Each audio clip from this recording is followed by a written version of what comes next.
Week 63. I've spent the last month playing with wavetable synthesis. I hadn't really had a chance until vacation to sit down and really figure out what was going on outside of making it make some beat noises, and played around with like other people's presets, that kind of thing. Not really delve into making my own or building a bass and being able to use it with wavetable synthesis. Excuse the ambient noise. The Philippines is loud. There's a chicken, there's a dog, there'll be a child, some dude on a motorcycle will come by. Hopefully I'm loud enough to talk over all of that. Anyways, after getting a good handle on it, and it raining a whole lot the first 2 days here in Batangas, I had a chance to sit down and actually produce something. So let's give it a listen.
So that's what I came up with. I used a preset on the bass to figure out what I'm doing here. It's a Eurobase 1. It's from the Vital website of Come and Get Your Presets.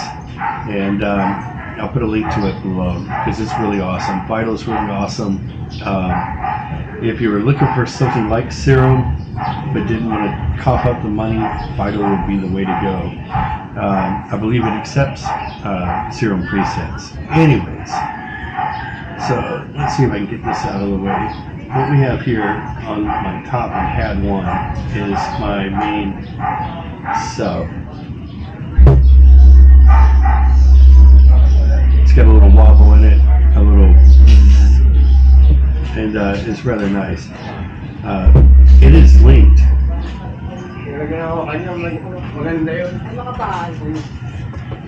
to almost upright.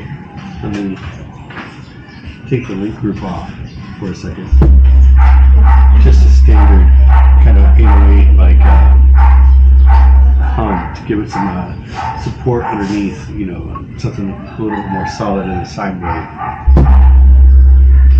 So together they make a really cohesive one. Everything in this effects chain, I put a transient master at the end in order to be able to mix it quickly without touching levels on the mixer itself. I initially had thought like I could maybe bust this out to 2 separate channels, but that's not the case in Maschine. You can only bust out to 1 channel, and that wouldn't do it. So I just decided that making 2 identical instruments to get to high cut.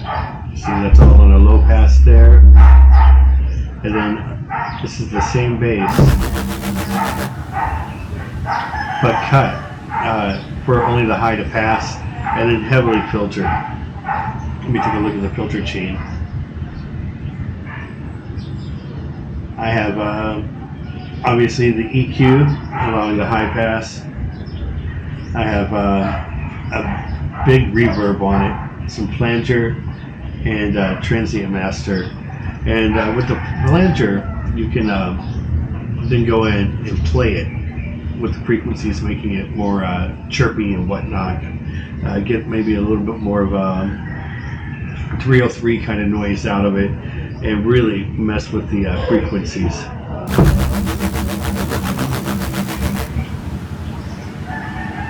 And then for fun, I put a totally separate kind of skirpy bass up here, and what that allows you to do is you can like maybe go through and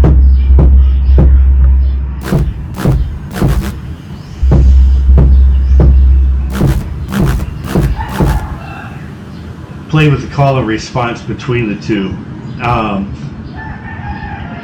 This is something that I see again and again in How to Drum and Bass by people that I really respect, like Fracture.